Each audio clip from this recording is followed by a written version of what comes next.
I was walking in town and I saw our ladies slapping their scalps and scratching and so on. And I observed that other races don't do that. The whites don't do that. The Chinese don't do that. The Indians don't do that. So I asked the girls in my office, what is it? What is happening? And they said, oh, doctor, it's the weaves. They're itchy. I said, okay, educate me. What are these weaves? They said, well, there's 100% human hair, which is Indian, Brazilian, Peruvian, etc., which is quite expensive. And then there's the cheaper stuff, the synthetic fibers made by the Chinese and the Koreans. Now, I traveled to all these countries several times. Korea, China, India, Brazil. So when I was in India, that's when I discovered that if we are family and we lose a member of the family, all the ladies in the family go to the temple where they worship. And they have all their hair shaven off. That hair is a sacrifice to their gods. What hit me personally was I saw those homeless, very poor people, their hair was being shaved off. I saw people I thought were sickly, maybe they had TB or something, their hair was being shaven off. Then, I don't know, some people maybe had sores on their scalp because as they were being shaven off, they were bleeding. So I said to myself, what is this? How did we, black people, end up in this space where we buy this, we actually pay US dollars for this? Now, to make it worse, when the hair is cut off, it falls on the floor.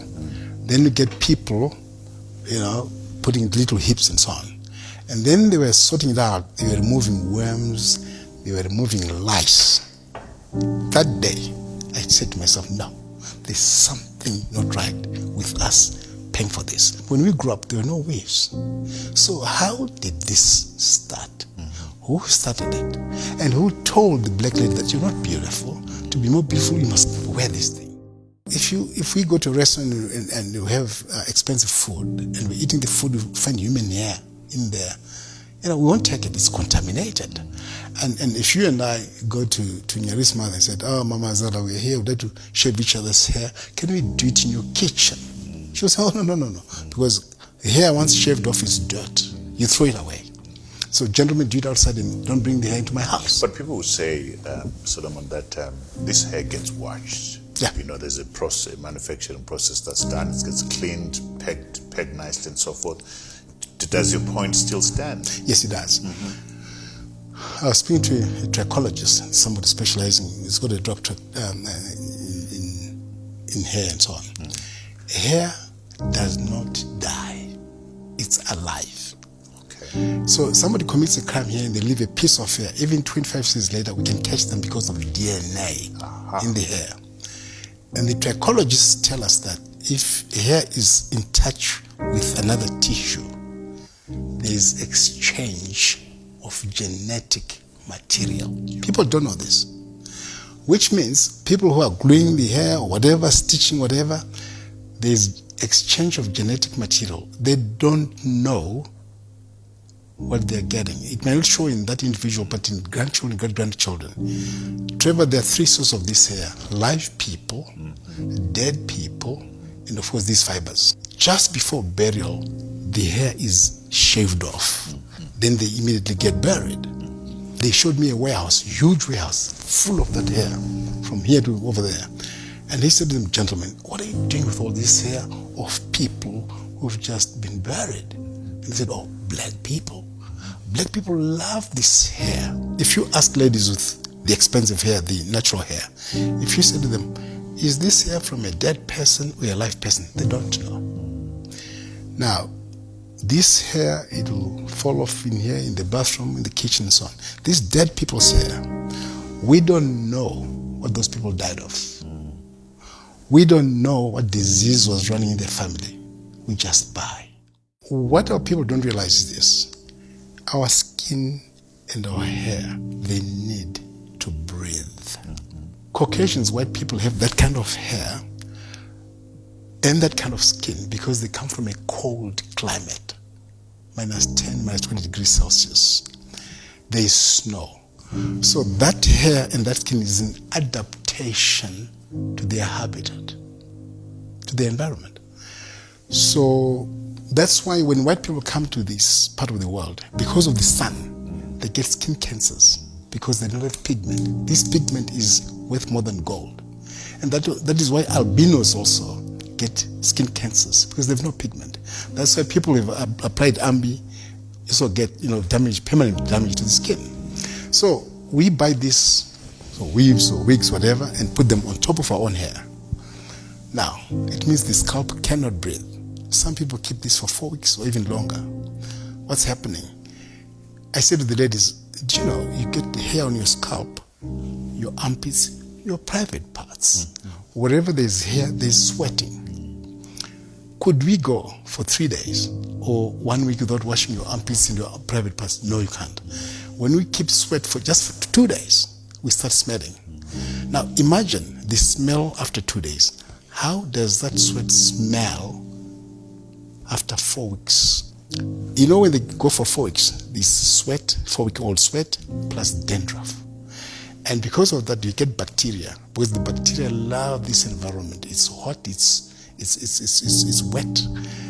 The bacteria get fat, feeding on the 4-week-old sweat, 4-week-old dandruff, and they multiply like crazy. I can tell you now, Trevor, all these ladies that we see, they have millions, billions, trillions, zillions of bacteria on their scalp.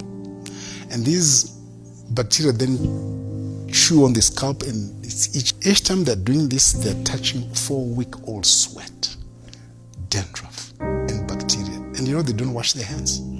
Maybe they're in a combi or in a bus, they just kill them, they're touching plates and all this and all that.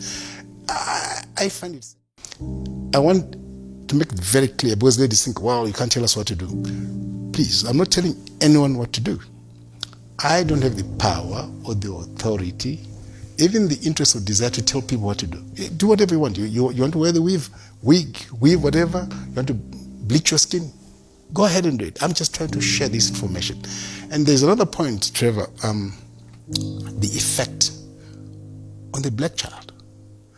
I was invited as a guest speaker at NASH, National Association of Secondary School Headmasters in Joburg in 2015. And I said to the headmasters, and headmistresses, you have an awesome responsibility to instill confidence in the black child.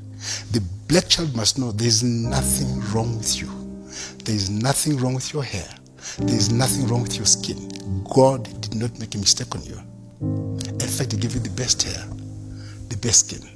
And it was embarrassing. I was at the podium, and all the hierarchy, the headmistresses, had weaves on, and the rest of them had weaves or wigs on. I said to myself, Solomon, what do you do? I said, well, just go ahead. And my point was, I said to them, we have headmistresses here who are teachers, who are mothers. Now, you're in education, you know more than I do, that every little child looks up to the mother, looks up to the teacher, looks up to the headmistress. The child has hair like mine, but mom has a weave, teacher has a weave, headmistress has a weave. The child in her own mind says, but how come my hair is not like my mom's hair, or my teacher's hair, or my headmistress's hair? It means there must be something wrong with me. So these people say this, we have to think about this, about the black child. Because by doing this, we may not be aware of it, but we're inflicting untold psychological damage on the black child. Because the child of the white child or the Japanese child grows up, they're confident. They don't worry about the hair, their skin. They think of development, innovation. Ours is thinking, oh, the hair is not right. Oh, so it goes back to the mindset issue that you spoke about. Exactly. There are a lot of ignorant black men out there who are not aware of this. Now, we need to talk about hair, because once a year I go to Milan and Paris and so on. These fashion shows in Europe and in New York. You see these ladies from South Sudan, very dark, and they're bold, clean-shaven, and they're on the catwalk. Any other race, if they did that, they would say, maybe they're sick, maybe they have cancer, maybe they're on chemotherapy. But black women can do that. Black woman is like, here I am. Take it or leave it. Here I am. Very confident. But is it not that the men are asking the ladies to have the wigs and stuff? Yeah. Is it not men doing that? They are, because I've had ladies who have told me point blank, that's what my husband likes. And, you know, and the young ladies tell me, oh, Dr. Stu appreciating us the way we are. But most the guys that are chasing us want us to wear these wigs and waves. Clean shaven, the black woman looks like a goddess. You've seen pictures of these girls from South Sudan and so on. Number 2, check out any black lady with short hair. They look cute, they look clean, and they look younger. These weaves and wigs always give women years. They look more aged than they are. Number 3, check out a black lady with an afro, having a hair. They look like they have a crown on their head. They look majestic, like a queen. Only a black woman can wear an afro. And when I sponsored Mikey Samba's show, one lady in the audience said, we are the only ones whose hair is pointing upwards, where to the heavens. Right. The rest of the people, their hair is pointing downwards. They've got more options, of course, to do with their hair. That's what I'm saying. But people don't seem to realize that. And when they, shampoo their hair with Rorezo from the rural areas, their hair can be straight too. They can do that with their own hair.